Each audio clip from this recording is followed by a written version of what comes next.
So అట్లాగా ఆయన భయం అండి.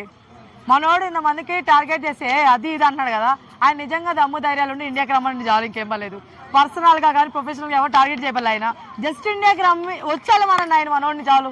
నేను వచ్చాను అని చెప్పి ఒక వీడియో పెట్టమనండి చాలా, అంతే. ఒక్క వీడియో పెట్టమనండి, తర్వాత మాట్లాడుకుందాం. నేను కూడా ఏం మాట్లాడలేదు, తర్వాత మనం బంగారంగా మాట్లాడుకుందాం.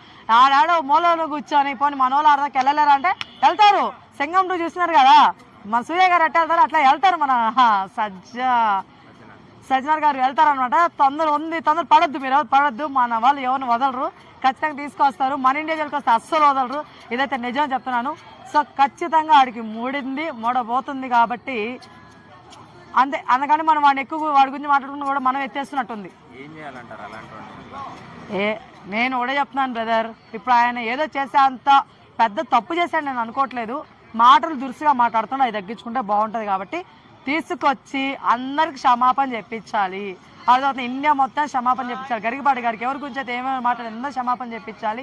ఇంకోసారి వాడు ఎక్కడ కూడా నేను ఇట్లాగా మాట్లాడాను అని చెప్పేసి వాడు ఒక హామీ, ఒక మాట మనకి ఇస్తే నిజంగా మన వాళ్ళు మహానుభావులు కాబట్టి వదిలేస్తారు. కానీ ఒకటి చెప్తున్నా, ఇంకోసారి ఇలాంటి వాడు పుట్టుకో రాకూడదని మాత్రం వాడు ఖచ్చితంగా ఏదో ఒకటి మీరు చేయాల్సిందే, అంతే. అలా అని చెప్పి చంపేయడాలు ఇట్లాంటివి వద్దు, ఓకేనా? అది కొంచెం ఆలోచించండి, అంతే. ఎస్.